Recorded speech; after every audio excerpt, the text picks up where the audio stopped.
The telegram trembled in Zara Kincaid's bruised hands as she stared at the train tracks stretching endlessly into the vast Wyoming territory.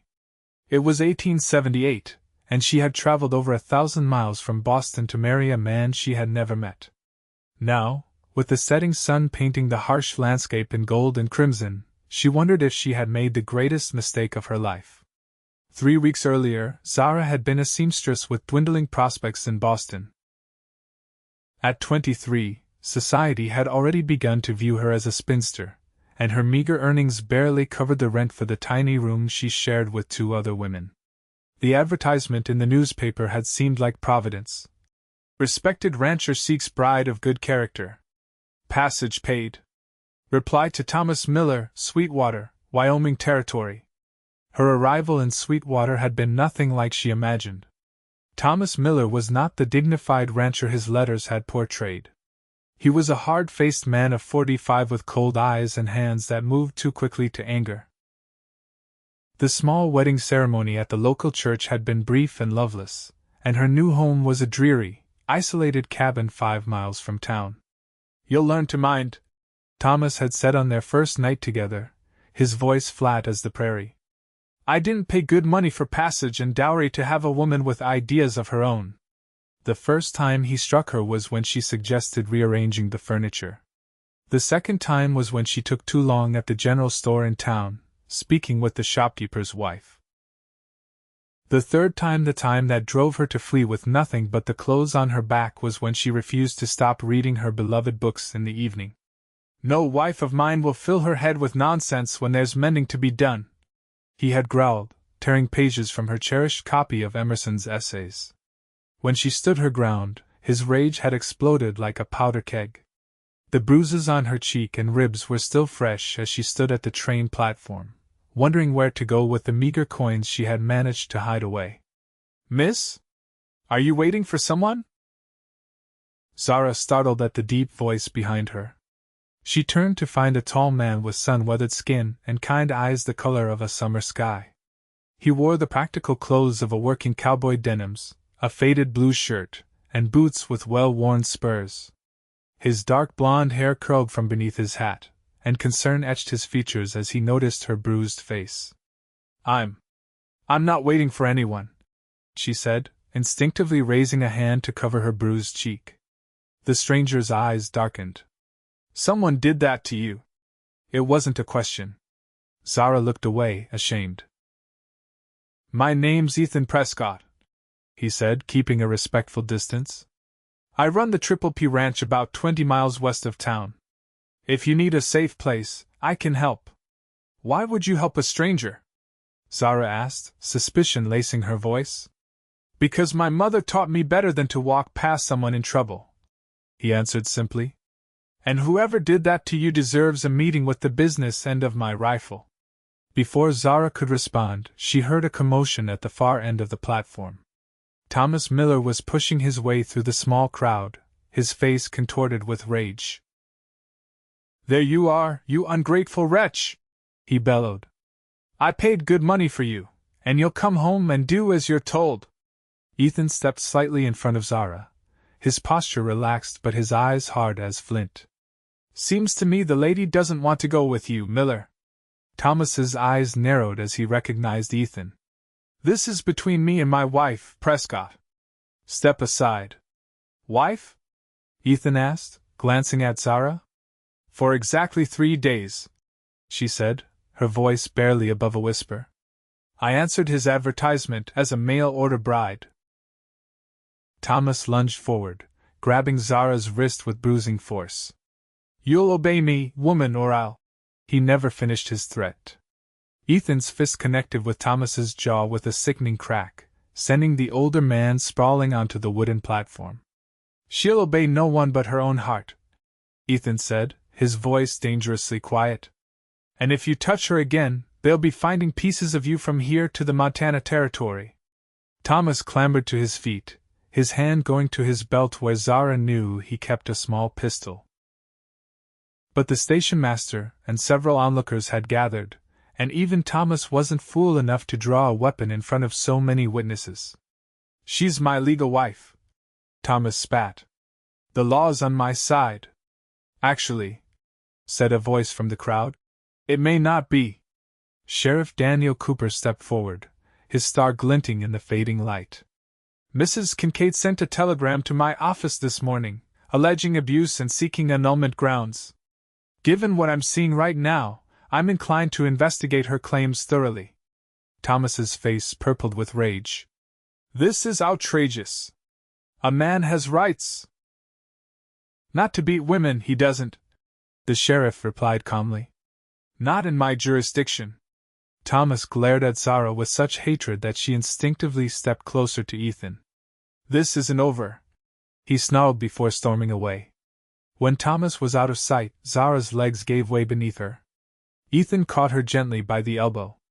Whoa there, steady now. Thank you, she whispered, mortified by her weakness. Both of you. Sheriff Cooper tipped his hat. Madam, I meant what I said. Wyoming Territory has some of the most progressive laws regarding women's rights. If you wish to pursue an annulment, you have grounds. I have nowhere to stay, Zara admitted. I was planning to take the train, but my sister runs a boarding house, Ethan said. Respectable place for women on their own. She'd be happy to have you until you decide what you want to do. For the first time in weeks, Zara felt a flutter of hope. I don't want to impose. It's not an imposition. Besides, Ruby would skin me alive if I didn't offer help to someone in need. Ethan's smile reached his eyes, crinkling the corners. She's the real boss of the family, truth be told. An hour later, Zara found herself seated in a comfortable wagon beside Ethan, heading toward the outskirts of Sweetwater. The crisp evening air carried the scent of sage and distant rain as Ethan pointed out landmarks along the way. Ruby's place is just ahead, he said, nodding toward a large, well-kept two-story house set back from the main road. Lights glowed warmly in the windows, and even from a distance, Zara could see the neat garden surrounding the porch. A tall woman with the same sky-blue eyes as Ethan emerged onto the porch as they approached. Her auburn hair was pinned up in a practical style, and her capable hands rested on her hips as she watched them arrive. Who've you brought me this time, Ethan? She called as they pulled up. Ethan jumped down from the wagon and offered Zara his hand. Ruby, this is Mrs. Zara Miller, Kincaid, Zara corrected firmly. I'm going back to Kincaid. Ethan nodded with approval. Miss Kincaid, then? She needs a safe place to stay while she sorts out some legal matters. Ruby's sharp eyes took in Zara's bruised face, and her expression softened immediately. Come inside, dear. I've got stew on the stove and a vacant room with a good lock on the door. Over a hearty meal of venison stew and fresh bread, Zara told Ruby the abbreviated version of her story. Ruby listened without interruption, occasionally shooting glances at her brother, who remained unusually quiet. Well, Ruby said when Zara finished, you're welcome to stay as long as you need. I could use help with the sewing and mending if you're willing. Most of my boarders are schoolteachers or shop girls, and between us, not one has a decent hand with a needle. I was a seamstress in Boston, Zara said, relief washing over her. I'd be happy to help. That's settled then. Ruby gathered the empty bowls. Ethan, walk me to the kitchen. When they were alone, Ruby turned to her brother. Thomas Miller has a reputation, Ethan. He's dangerous when crossed. I know, Ethan said grimly. I'll increase my visits to town until this is sorted. That poor girl. Ruby sighed. She's got spine, though. Did you see how she straightened up when she corrected you about her name? Ethan nodded, a small smile playing at his lips. I noticed. Over the next few weeks, Zara settled into life at Ruby's boarding house. Her skilled needlework quickly earned her a reputation in Sweetwater, and soon she had a steady stream of mending and alteration work from townspeople. Sheriff Cooper had filed her annulment papers, citing abuse and misrepresentation, and assured her that the proceedings would likely conclude in her favor. Thomas Miller had been conspicuously absent from town, which both relieved and unnerved Zara. She couldn't shake the feeling that he was biding his time, waiting for an opportunity to retaliate. Ethan visited the boarding house regularly, often bringing fresh vegetables from his ranch or game he had hunted. Each time he arrived, Zara found herself watching for him from the window, her heart quickening at the sight of his tall figure dismounting from his horse. They fell into an easy friendship, with Ethan sharing stories of ranch life and Zara telling him about Boston and her dreams of someday opening her own dress shop. She discovered that beneath his rugged exterior, Ethan was well-read and thoughtful, with firm opinions about the politics of the expanding Western territories. "Wyoming's different," he told her one evening as they sat on the porch. "Women here can vote, own property, run businesses. It's not perfect, but it's a start." "Is that why you've stayed?" Zara asked. Ethan leaned back in his chair, considering. "Partly. My father homesteaded our land when I was just a boy. When he died, it felt right to carry on what he started. But I also believe in what this territory could become, a place where people are judged by their character, not their circumstances." Zara studied his profile in the fading light, feeling something warm unfurl in her chest. "That's a beautiful vision." Their conversation was interrupted by the arrival of Sheriff Cooper, his expression grim. "Evening, Miss Kincaid, Prescott. I'm afraid I have some news." Zara's hands clenched in her lap. "Thomas? He's contesting the annulment," Cooper said, taking off his hat. "Claims you abandoned your wifely duties without cause. He's hired a lawyer from Cheyenne. But the bruises, the witnesses at the station," Zara began, panic rising, "will all be presented at the hearing next week," Cooper assured her. "But I wanted to warn you that he's making noise around town, telling anyone who'll listen that you're an ungrateful Eastern woman who doesn't understand Western ways." "That's horseshit," Ethan growled. "Beating women isn't a Western way." "I agree," Cooper said. "But Miller has some friends among the older ranchers. They don't take kindly to their traditional values being challenged." After Cooper left, Zara paced the porch, her anxiety palpable. "What if the annulment is denied? What if they make me go back to him?" Ethan stood, crossing to her in 2 long strides. "That won't happen," he said firmly. "I promise you, Zara. You won't ever have to go back to that man." The intensity in his voice made her look up, meeting his gaze. Something unspoken passed between them, something that made her breath catch. Before she could decipher it, Ruby called from inside, and the moment was lost. The night before the hearing, Zara couldn't sleep. She sat by her window, staring out at the vast expanse of stars above the Wyoming landscape. In just a few short weeks, this place had begun to feel more like home than Boston ever had. The thought of having to leave, either forced back to Thomas or fleeing to another town, filled her with dread. A soft knock at her door startled her from her thoughts. She opened it to find Ruby, holding a steaming mug. "Chamomile tea," Ruby said, offering the mug. "Thought you might need it." "Thank you."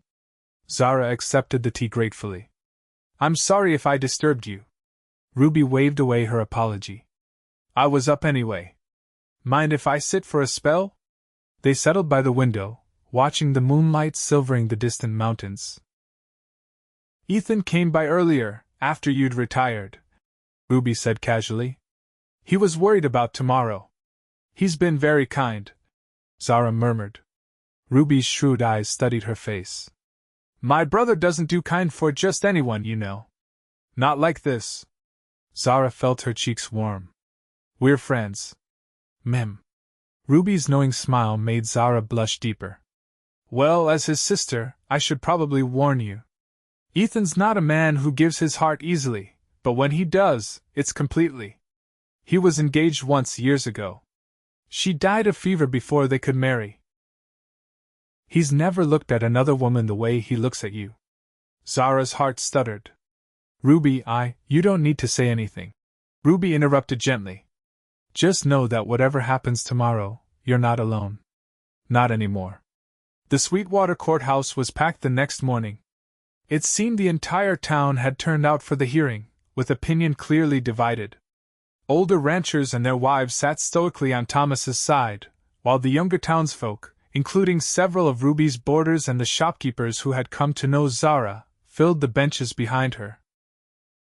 Ethan sat directly behind Zara, close enough that she could feel his reassuring presence. Ruby sat beside him, her face set in determined lines. Judge William Harrison, a stern-faced man with a reputation for fairness, presided. The proceedings began with Thomas's lawyer painting Zara as a flighty Eastern woman who had agreed to marriage only to balk at the realities of frontier life. Mr. Miller paid for her passage, provided her with a home, and expected only what any husband might a wife willing to fulfill her duties, the lawyer concluded. Instead, she abandoned him without cause after merely 3 days. When it was Zara's turn to speak, she rose on shaky legs but lifted her chin and spoke clearly. "I came west in good faith, seeking a new life and a true partnership," she said, her voice growing stronger with each word. "What I found was a man who demanded blind obedience, and used his fists to enforce it. The bruises have faded, but I will never forget the fear." She described the beatings in unflinching detail, watching Thomas's face darken with each revelation. When she finished, the courtroom was dead silent. The judge called several witnesses, including the station master who had seen Thomas grab her at the train platform and the shopkeeper's wife who had noticed Zara's bruises during her brief visits to town.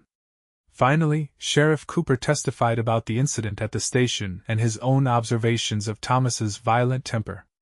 "Your Honor," Thomas's lawyer interjected, "even if we accept these allegations, a husband has the right to discipline his household as he sees fit. These Eastern notions of coddling women have no place in the hard realities of territory life." A murmur ran through the courtroom. Judge Harrison's eyes narrowed. "Counselor, I suggest you reconsider that line of argument," he said coldly. "Wyoming territory may be young, but we are not barbarians. No man, husband or otherwise, has the right to beat a woman, regardless of geography." Relief washed over Zara, but it was short-lived. The doors of the courtroom crashed open, and Thomas strode in, his eyes wild and a revolver in his hand. "This is a mockery," he shouted. "She's my wife, and I'll deal with her my way." People scrambled for cover as Thomas trained the gun on Zara. "Get over here, woman. We're leaving." In the ensuing chaos, Zara remained frozen, unable to move. Thomas's finger tightened on the trigger. And then Ethan was there, throwing himself between Zara and the gun just as Sheriff Cooper drew his own weapon. "Drop it, Miller!" Cooper commanded. Thomas's face twisted with hatred. "She's ruined me! Made me a laughingstock!" "You did that yourself," Ethan said evenly, his body still shielding Zara. "Now put down the gun before you add murder to your sins." For one terrible moment, Zara thought Thomas would fire. Then, with a howl of frustration, he threw the gun to the floor. Sheriff Cooper was on him in an instant, wrestling him into handcuffs. "Get him out of here," Judge Harrison ordered, his face ashen. After Thomas was dragged away, the judge called the court back to order. His ruling was swift and unequivocal. "This court grants the annulment on grounds of cruelty and misrepresentation," he declared. "Furthermore, Mr. Miller will face charges of assault and threatening behavior in this courtroom." "Miss Kincaid, you are free to resume your life under your maiden name, with the court's apologies for your ordeal." Outside the courthouse, Zara leaned against the hitching post, her legs weak with relief.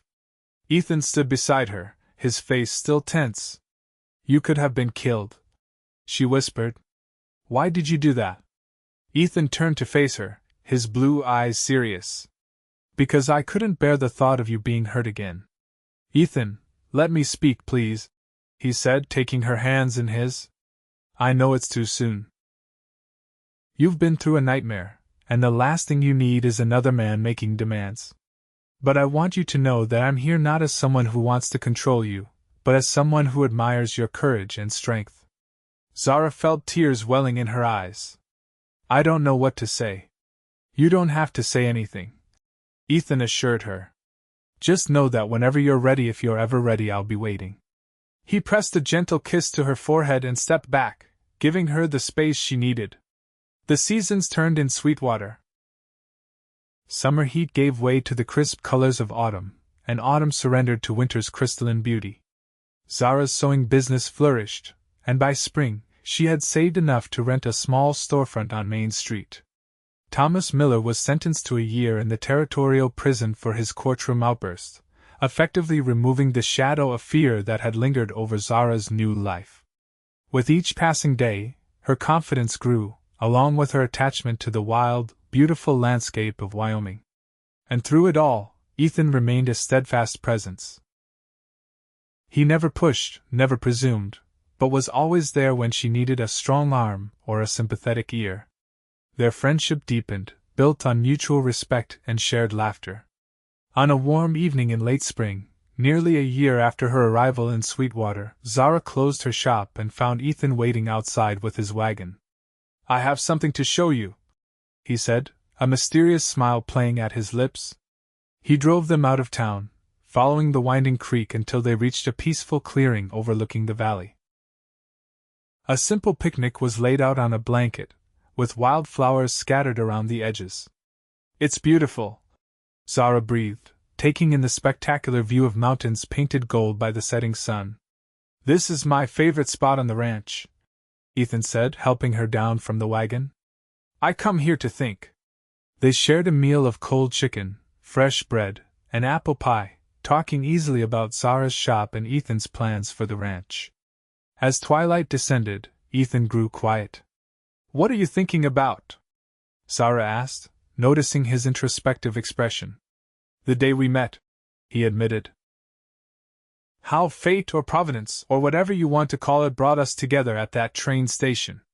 "I've thought about that too," Zara said softly. "If I had arrived on a different day, or if you hadn't been there." "But I was," Ethan said, his eyes holding hers. "And from that first moment, something in me recognized something in you. It was like my heart had been waiting for you without me even knowing it." Zara's breath caught. "Ethan, I promised I would wait until you were ready," he continued, taking her hand. "I don't know if you are now, and I'll understand if you need more time. But I love you, Zara Kincaid. I love your courage, your kindness, your determination.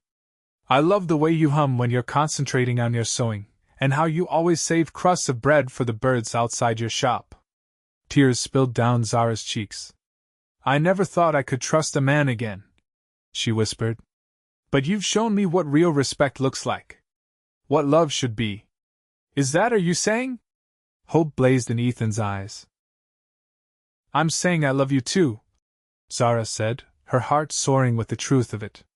"I love you, Ethan Prescott." He gathered her gently into his arms, his kiss tender yet filled with promise. When they finally parted, Ethan rested his forehead against hers.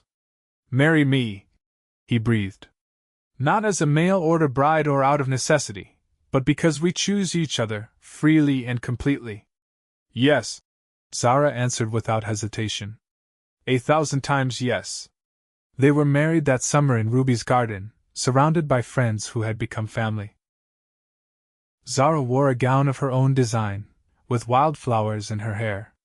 Judge Harrison performed the ceremony, his words emphasizing partnership and mutual respect. "You may kiss your bride," the judge pronounced, and Ethan did, sealing their vows with a kiss that promised a lifetime of love freely given and joyfully received. 5 years later, Zara sat on the porch of their ranch house, watching Ethan teaching their 3-year-old daughter Emma to ride her pony in the yard.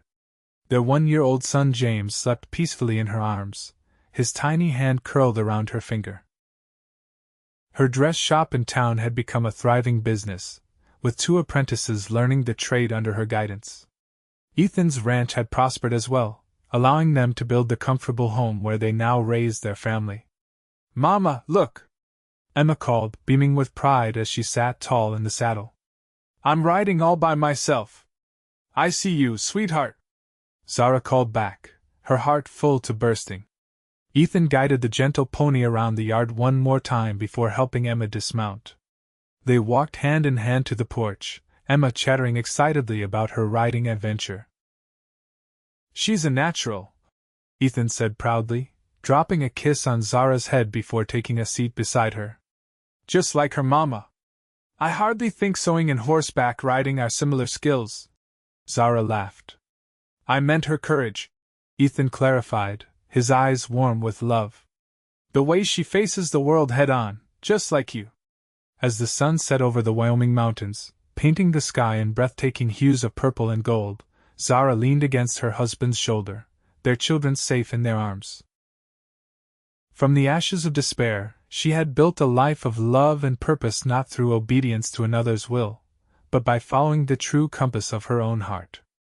And in that heart, there was nothing but gratitude for the twist of fate that had brought her to this wild, beautiful land, and to the man who had taught her what love truly meant.